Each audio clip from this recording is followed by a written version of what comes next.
Hello అండి. ఈరోజు మనం బ్రేక్ఫాస్ట్ కోసం నెల్లూరు కారం దోశ పల్లీ చట్నీ తయారు చేసుకుందాం. పల్లీ చట్నీ కారం దోశ కాంబినేషన్ సూపర్గా ఉంటుంది. ముందుగా హాఫ్ అన్ అవర్ ఎండుమిర్చిని నానవేసుకోవాలి. పెద్ద ఉల్లిపాయను తీసుకొని తెల్లగడ్డలు వేసి కొద్దిగా సాల్ట్, రుచికి సరిపడా సాల్ట్ వేసి మిక్సీ జార్లో మెత్తగా పేస్ట్ లాగా చేసుకోవాలి. ఇలా కారం చాలా సింపుల్గా చేసుకోవచ్చు, పెద్ద పని ఏం కాదు. తరువాత పల్లీలను తీసుకోవాలి. పల్లీ చట్నీ కోసం లో టు మీడియం ఫ్లేమ్లో వేయించుకోవాలి.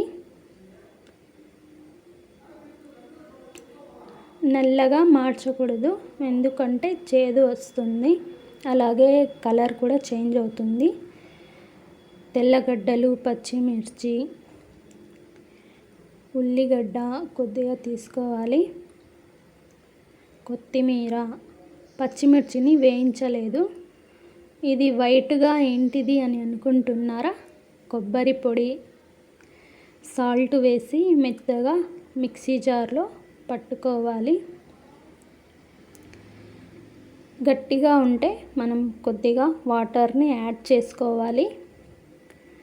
సాల్ట్ సరిపడిందో లేదో చూసుకొని తక్కువ ఉంటే సాల్ట్ను కొద్దిగా యాడ్ చేసుకోవాలి.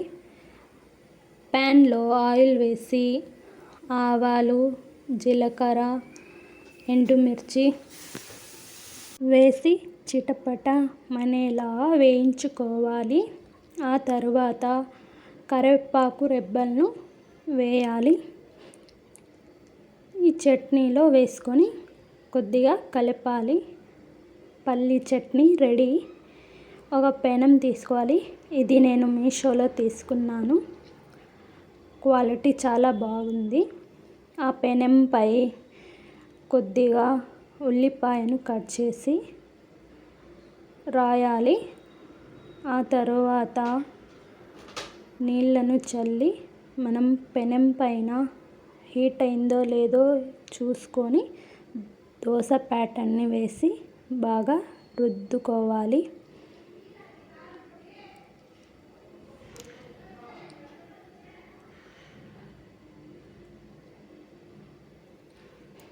ఆ తర్వాత ఆయిల్ వేసి ఈ కారంను వేసుకోవాలి.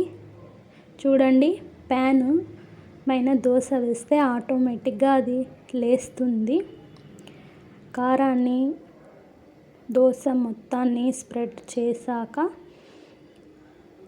చూడండి ఎంత బాగా లేస్తుందో దోశ. మనం తిప్పుకోవాలి.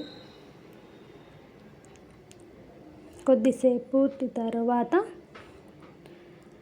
కారం దోశ రెడీ అయిపోతుంది.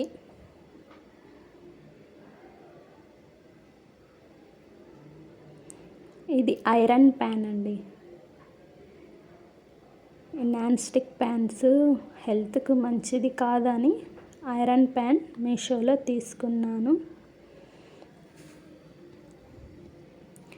ఇప్పుడు ఎగ్ దోశ వేసుకుందాం. సేమ్ నీళ్ళు చల్లుకోవాలి. ఒక గుడ్డు తీసుకొని పగలగొట్టి దోశపై వేసి ఆ తరువాత కారం వేయాలి. ఎగ్ పైన చాలా టేస్టీగా ఉంటుంది. మనం ఉప్పు, కారం చల్లుకోవాల్సిన అవసరం లేదు. ఈ కారం వేసుకుంటే చాలు. చిన్న స్పూన్తో స్ప్రెడ్ చేయాలి. పెద్దగా ఉంది కాబట్టి అంటుకున్నట్టు స్పూన్ ఎలా తిప్పితే అలా వస్తుంది. చిన్న స్పూన్తో స్ప్రెడ్ చేసుకోవాలి.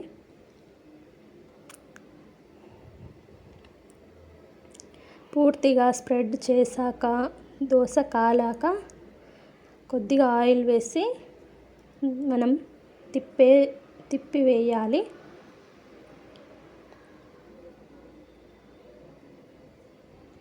అంతే, ఎగ్ కారం దోశ కూడా రెడీ అయింది.